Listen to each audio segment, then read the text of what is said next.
Welcome back to Ice Bath Sports. I'm Griff, I'm Matt. and today we've got an interesting episode. I guess not too much to cover, but I mean next week is our final wrap up before the regular season, and I think this one's kind of a big one just because fantasy drafts are kind of happening like right now.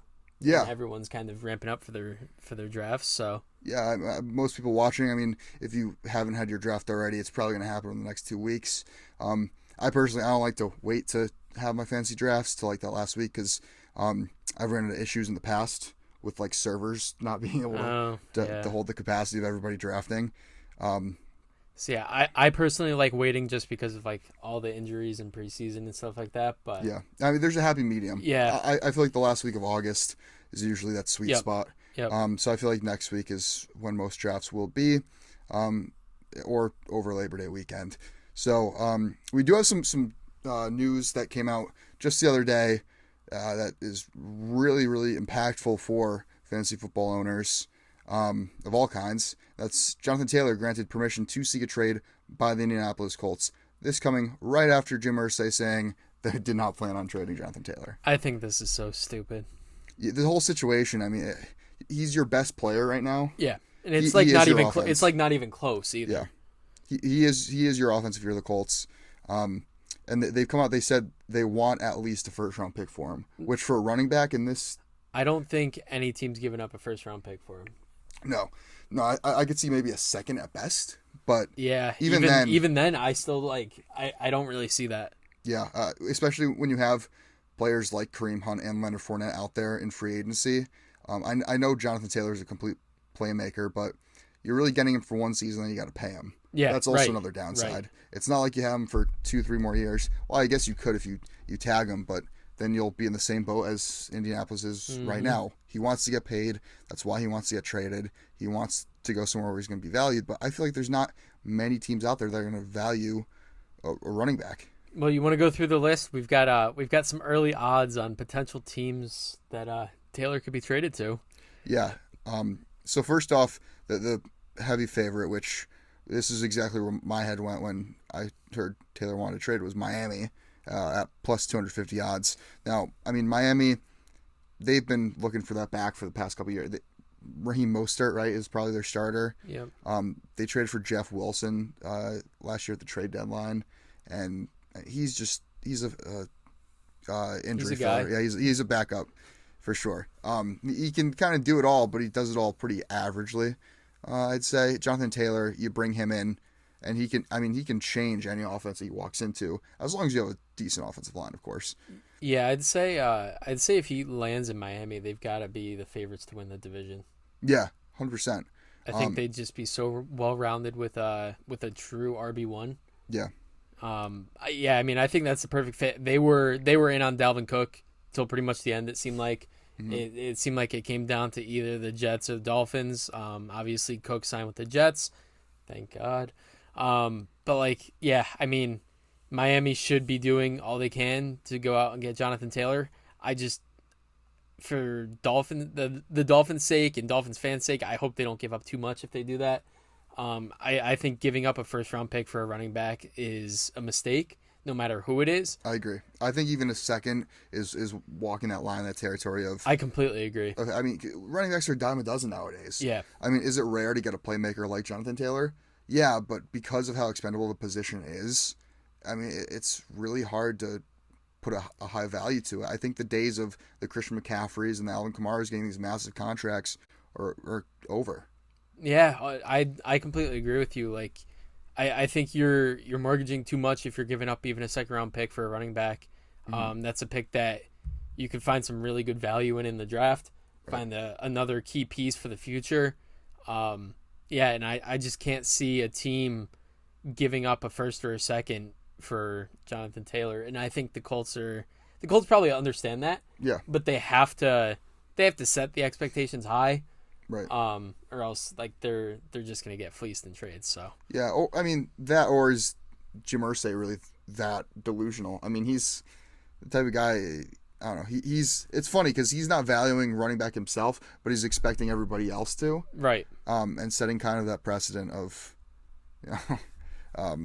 hey, this guy is really good, but I don't think he's really good.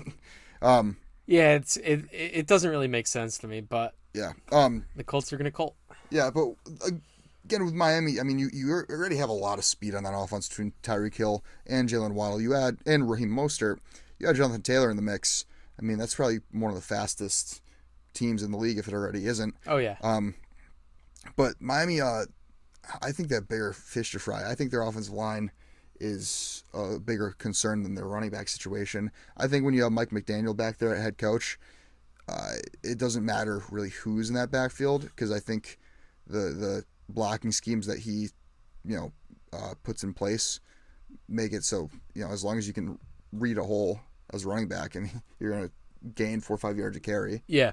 I think they'd be just fine with a Kareem Hunt or a Leonard Fournette, because you have some agile guys already, like we said, in Mostert and Jeff Wilson. But if you get a bruiser like Fournette for goal line packages, I think that's what they're more in the market for. I'm pretty sure they were also in on Zeke.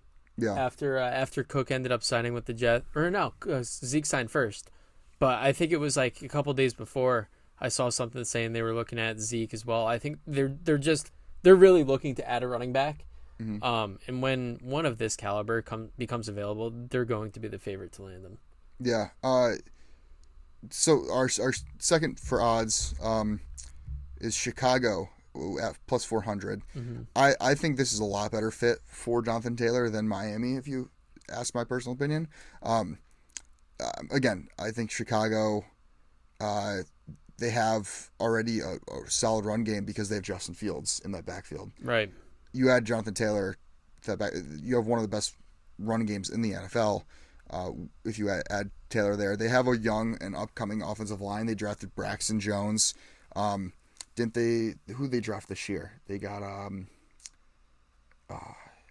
blanking on. They drafted a tackle, but Cody Whitehair's got up there in age. Darnell Wright.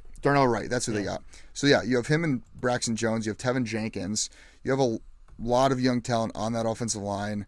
I think their offensive line will perform better than Miami's this season. I agree with that. I mean, you have, who's your running backs back there right now? Khalil Herbert and Deontay Foreman. So that's not really that scary of a backfield. I mean, they'll get the job done. But if you can add another premier weapon for Justin Fields and Jonathan Taylor to accompany DJ Moore, Darnell Mooney, Cole Kmet, Big Bob Tonyan, I mean, all of a sudden you're putting in Justin Fields in a better position to succeed. Yep. Not that he already isn't in one. He is, but you're just improving his odds of being great even more. So I think Chicago is where Taylor should land. But we also got Baltimore at plus 700. Dobbins is just kind of a big question mark. Yeah. I mean, he has been ever since he's been in the league. It's the health for him. Yeah. And, yeah, I mean, that's what it comes down to. Denver, Dallas, both at plus 750. I don't like either of those, really. I don't see Dallas. I mean, I can see why Dallas would be on here because they're always making big splashy plays and moves. I don't see them giving up a high pick for running back, though. And you have Tony Pollard. Right. Yeah, it's Tony Pollard's backfield now, and he showed that last year that he's ready to succeed in that offense. So right. I don't think they have a reason to. And then Denver, you have Williams coming back off the injury. You added Samaje Perine. I think their backfield's good enough, and I just don't see them really making a play. I mean, yeah, I mean, the thing with Denver though is, I mean, Javonte Williams is coming off a really big injury, so you have a question mark there. Samaje Perine is better as a complimentary back. He's not a starter. You bring in Jonathan Taylor, and I mean that's just a new shiny toy for Sean Payton to use. It alleviates pressure off of Russell Wilson. It will improve the passing game because it'll take, again, pressure off Russell Wilson. I could see Denver making a play for Jonathan Taylor here. I mean, I don't know what their draft capital situation looks like, but Sean Payton, yes, he's a great coach, and you put Taylor behind that backfield, he's leading the league in rushing yards again. Yeah, some dark horse teams. We got Buffalo plus 1,000, Tampa Bay plus 1,000, Minnesota plus 1,500. I mean, these all make sense just because of like where their running back room is at right now. Mm-hmm. Minnesota would be very interesting, I think. Well, because you add him to Justin Jefferson, you have Yeah. the best receiver in the league and arguably the best running back in the same offense. Yeah, Minnesota could be a sneaky play. I think they're okay with having Madison as their guy, though. He's kind of been set up to be the guy to take over for Dalvin Cook when he wasn't there. And he's always performed very well in Cook's absences. Yeah. And there was a lot of them. So I think if you go and trade for Jonathan Taylor, you're giving a big middle finger to Alexander Madison. I agree. But it would be a lot of fun to see Taylor in that offense. Tampa, I mean, you lose Brady, you replace him with Baker Mayfield. That's a major downgrade. You lose Leonard Fournette. I mean, Rashad White, who knows how he's going to come out looking? The problem with Tampa is they still have no money. Right. So being able to trade for Taylor and then pay him is not going to be easy for them. Yeah, I mean, they're a team that's trying to hold on to the littlest bit of success they can. Yeah. But they're a year away from a rebuild. Yeah, they don't really have a reason to go all in on a running back right now. Yeah. I think they need a lot more pieces than that. Now, Buffalo plus 1,000, if I was a betting man, I'd probably do Buffalo or Chicago. But, I mean, Buffalo with those odds, they have James Cook, and then the next best guy is Damian Harris, who's underperformed every year. He was with New England. I mean, James Cook, they're going to give him a shot. I think Cook can be the guy, but I agree. I wouldn't be surprised to see them hedge their bets and trade for Jonathan Taylor and make that final push offensively to get him over that hump that they've been trying to get over to make it to the Super Bowl. Yeah. Yeah. So, I mean, what does this mean for Jonathan Taylor's fantasy value? I think it all, I'm still kind of staying away from him until he's traded. Yeah. Once the trade happens, it's he's got to be a first rounder. It's definitely a risky investment. No matter where you're drafting him. Right now, where does Fantasy Pros have him going? They have him 17th overall, RB8 off the board. I mean, the guys going after him like Josh Jacobs, who we'll get to in a minute, Najee Harris, Joe Mixon, Travis Etienne, are all guys that are in safe situations right now. Mm-hmm. I would take over Jonathan Taylor, but again, if you gamble by taking Jonathan Taylor in whatever the third round you go in him, I think it could pay off big time. I completely agree. I mean, that could be a move that could win. I'm still a huge Jonathan Taylor guy. I just you can't bank on him right now while he's still on the Colts because clearly he doesn't want to be there. Clearly the organization has their own feelings about him, and so whenever he gets moved, I think he shoots right back up rankings. But as for now, there's nothing you can really do about him. Yeah, I mean, and they're not going to be in any hurry to move him either. Right. Because they're most likely going to get draft capital for him. So as long as he's moved by the trade deadline, who cares if he sits out games? That's not going to affect them at all. He's not playing for them regardless. Speaking of not playing, well, actually, the opposite. Josh Jacobs plans on returning to Vegas this season. Yeah. He said he'll be back by week 1. Yeah.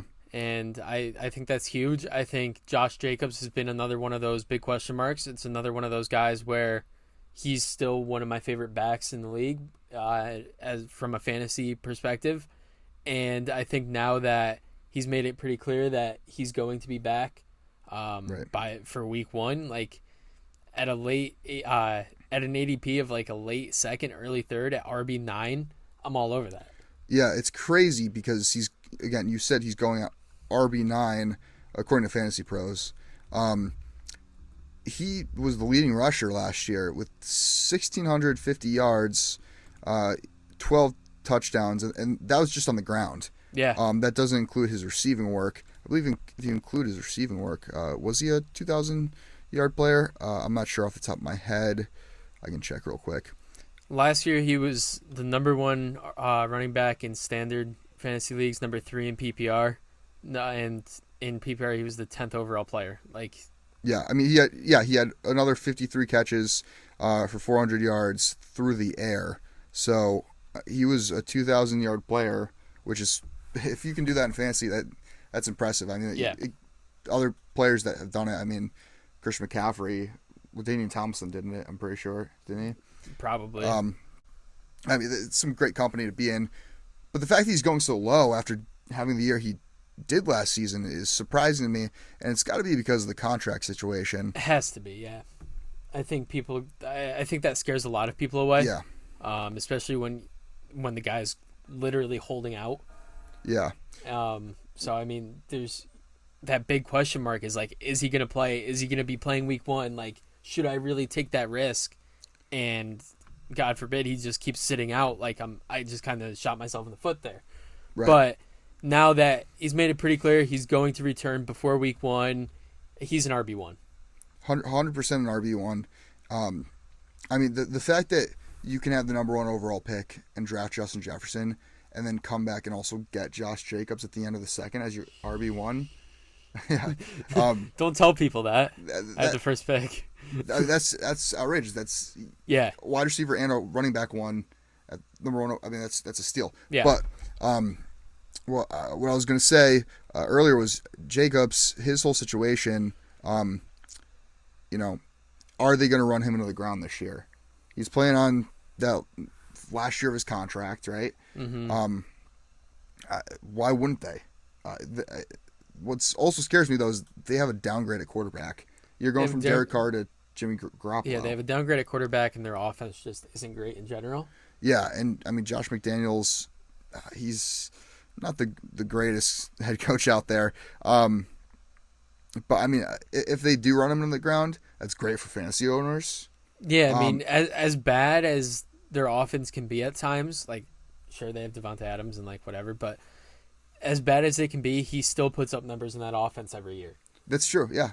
And he has since he came into the league, so. But I also think a large reason for his production last season was because he had 350 freaking carries. Yeah. That's a lot of wear and tear on a running back in one season. He had over 400, no, never mind. He had nearly 400 touches in total. He had 53 receptions and 340 carries. Yeah, that's crazy. I mean, that's Derrick Henry type usage. Right. And we've seen how it's affected Derrick Henry over the past couple of seasons. Yep. I mean, there's been years where he can't even make it past week 9 or 10 because he's getting some new injury. And he's always on the questionable list. Jonathan Taylor, I mean, he's no spry chicken. He's, 26 now? Who, Jacobs? 25, 26. He's 25. He's getting up there in age, for a running back, I should say. Yeah. I'm not too worried. I mean, he's only been in the league for 4 seasons. But and if he has another season with 350 carries, I mean, his longevity is I mean, there's no denying that. But at the same time, like his first 3 seasons in the league, he had 242, 273, 217.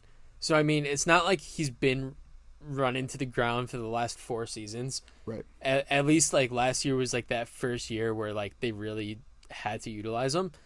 But I mean, he's just a consistent back. Like, there's no arguing that.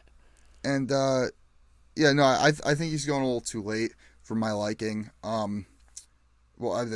Actually, it would be my liking because that means I can get him later in my drafts. Right. But yeah, I think Vegas will run him in the ground this season once again. But will he see 350 carries? Either you kind of have to hope not as a fantasy owner. Like you don't want that out of you guys. Sure, you're gonna get extra production, but like at the same time, you're risking the injury there. Exactly, and that's a big concern, which I think you kind of got to think about when you're drafting some of these running backs. You know, it's the reason Derrick Henry's going a little later now. Yeah. Than he used. He used to be a top 5 pick every year, but now he's in the second, third round, second more so. But when you have these running backs that are workhorse backs, it's going to take a toll on their durability. So. Yeah. Well, here's some other guys. We're just talking about Jacobs going later than we would like. I guess not really. That's not a way to put it, but then later than where we would have them. Yeah. We have a couple guys going in round 6 or later that we think really have high value. Started off with Mike Evans. He's going in the middle of the 6th round right now, wide receiver 30. That's according to Fantasy Pros. Correct. Mike Evans is just one of the most consistent receivers of this generation. Literally. And no matter who's at quarterback, I don't care if it's Baker Mayfield or Kyle Trask or whoever they decide to throw back there. Mike Evans is going to put up yards. Mike Evans is going to score touchdowns. Yeah.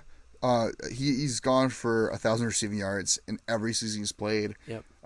Which is 9 seasons. Yeah, and I don't see that changing this year. Yeah, I mean he's a mismatched nightmare. If you're a cornerback, you're fearing lining up against this man. Yeah, 100%. He is 6'5". He has hands of steel. Like, he can catch everything. The thing though is, the quarterback situation, but I think that benefits him almost in a way, because having Baker Mayfield, there's going to be turnovers. You're going to be down a lot of games. You're going to be forced to throw the ball late. When he was with Brady, a lot of times they were up. I feel like he wasn't getting as many targets as he will now. Yeah, and I think we could also say the same about Chris Godwin. I mean, they're kind of going right around that same range. Yeah. And I think having two established wide receivers that know the offense, that have been there, like, no matter who you plug in at quarterback, they're going to find ways to get open. They're going to find ways to make plays. They're going to be the keys in that offense if they're going to want to compete in games and compete for that division, which is weak anyways. The fact that guys like Drake London and Brandon Ayuk are going up before Mike Evans and Chris Godwin baffles me. Yeah, I completely agree. The only reason I would put Mike Evans slightly above Chris Godwin is because Chris Godwin does have that injury history, and Mike Evans has just been an Iron Man his entire career. Yeah. And again, 1,000 receiving yards in every season he's played. Yeah. That's equates to fantasy points, right? Yeah. I mean, and that doesn't take into account all the receptions he gets as well, and he's a great red zone target. So I do agree both of them are great value in the 6th or later if you can get them. Yeah. Next one is the guy we already touched on a little bit, is James Cook. Right now he's RB28 according to Fantasy Pros. He's going late 6th, early 7th round.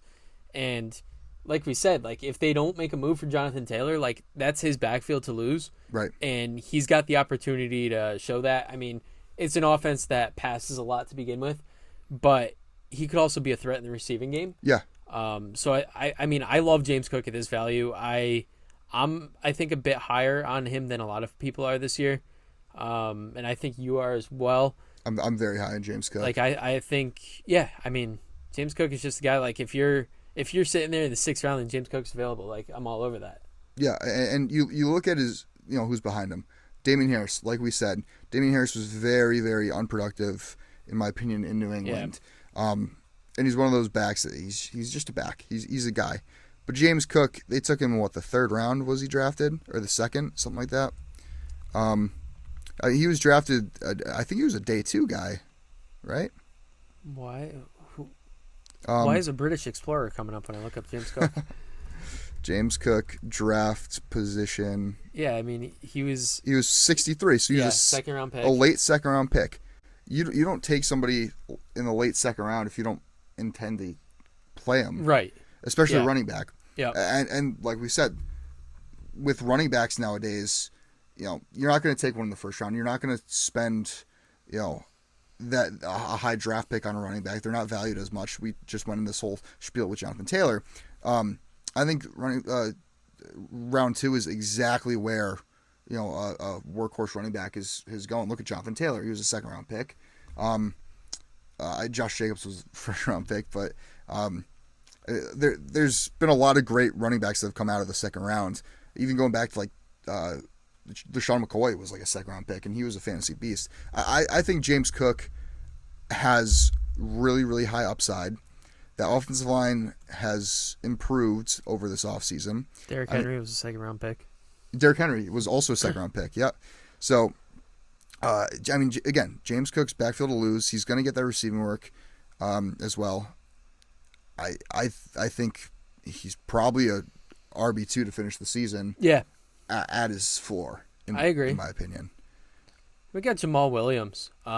We touched on him last episode. Yeah. But I did want to bring him back up just because of that whole situation in New Orleans. Yeah, he's right now sitting at RB37, going late 9th, early 10th, but he's going to be the starter for the first, was it 3 games? 3 games. 3 games was Kamara was suspended, and you have and Kendra Miller, right? Yeah. For the Saints. But like even then, when rookie. when Kamara comes back, like he's not a workhorse back anymore.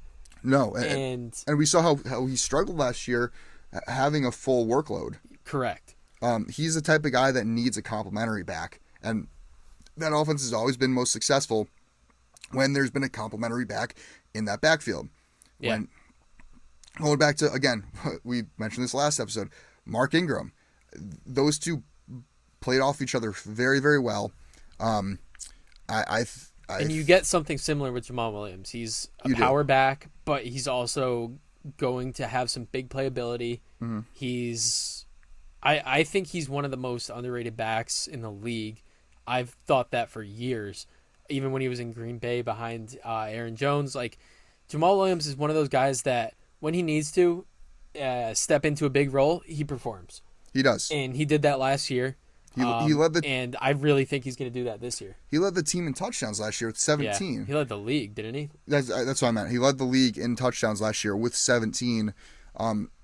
It was for the Lions, who had a really efficient offense last year. But New Orleans is going to have a really good offense as well. You have some great receivers.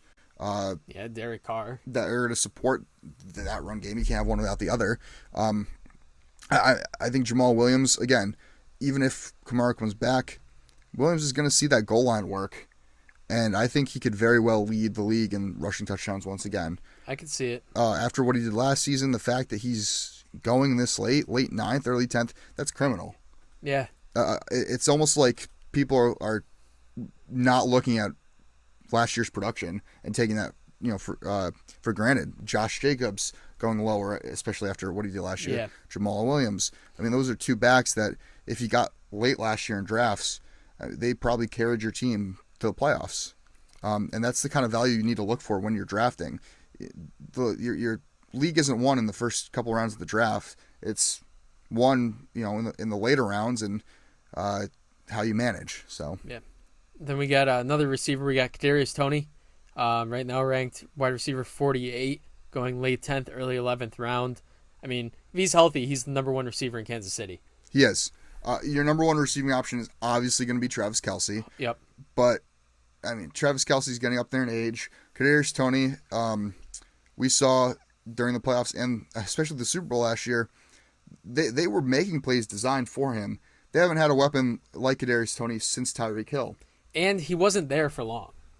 So it's not like he was there all year, and they implemented those pretty quickly, and now they have the whole offseason, whole preseason to scheme him into the offense. I think Kadarius Toney's actually, if he could stay healthy, is going to put up a pretty big season. Yeah, and that's obviously going to be the biggest question mark is his health. Yep. It was, there's a lot of question marks about his time in New York. He's let fans know he hated his time in New York, but now that he's in Kansas City, again, if he can stay healthy, you're playing with the best quarterback in the game right now. Yeah. And you don't really have much competition for that number 1 receiving job at the moment. I know some people are high on Rashee Rice. I believe you're one of them. Yep. Justin Ross has had flashes in camp. Marquez Valdes-Scantling is always going to be a 3. But, Tony's in for a big season. Yeah. If he can stay healthy. I completely agree. And then I love this last guy. We've got a tight end on here, Dalton Schultz. He's going in the early 13th rounds. He's tight end 11 off the board. So if you're in a 10-team league, he's pretty much going as a backup. Yeah. This is a guy that I think can finish as a top 5 tight end in fantasy. He's always been an above average tight end for the Dallas Cowboys. Yeah. He hits free agent. He gets paid by Houston. And he's, as of right now, I think Houston's best receiving threat. And Houston has a rookie quarterback in C.J. Stroud. Rookie quarterbacks love using the tight end as a safety blanket. I think he's going to get a lot of targets this season. I completely agree. Dalton Schultz. Yeah, if you're one of those people that waits on tight end, and you have in the 10th, 11th, 12th round range, and Dalton Schultz is there, that's a guy you have to really think about jumping all over there because, like you said, rookie quarterback. I mean, we talked about it all last year. When a team comes in with a rookie quarterback, they're going to look to their tight end. You look at the Steelers last year. Pat Freiermuth, yes, had a really solid season. Had the rookie quarterback, and it's just how it's always been. So bringing in that veteran tight end, who's the last couple of years has actually been a very, very strong play in fantasy. He has. I mean, he's been a tight end one, or not. Well, he's been tight end one. He's not the tight end one. Yeah, I mean, Kelsey, but 2021. You look, he finishes tight end 3. He had 78 catches, 800 yards.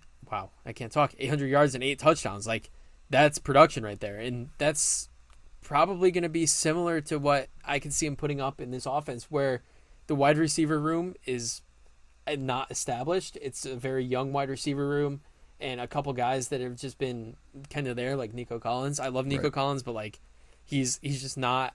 He's not a number one receiver. He hasn't taken that next step. And I mean, John Mechie, this is basically going to be a rookie season for him. Yep. Robert Woods is past his prime. Tank Dell has looked like their best receiving threat so far through the preseason, but he's a small guy. He's 5'8". Yep. You're not going to really look to him in the red zone and stuff. So I think Dalton Schultz is multifunctional. I completely agree. You're going to look for him, first, second downs, but also, converting a third down, dump off pass to him. If you're in the red zone, a big body is 6'5". Like he's a big dude. He was Dak's safety blanket for Dallas. I mean, I think he's going way too low for the value that he brings. Yeah, no, I completely agree. So yeah, I mean, those are some late round, mid to late round sleepers that we like going into the draft season here. And I mean, that's pretty much it for this episode. Next week, like I said, we're going to have our full season predictions, award predictions. It's going to be a good one. Make sure you tune into that one. Check us out on social media. We're at IceBath Sports on Instagram and TikTok, at IceBath Pod on Twitter. And you could check out the video version of this episode on the IceBath Sports Podcast YouTube page. Nailed it. And yeah, I mean, that's pretty much it for this week. We'll see you guys next Tuesday. And as always, stay cool.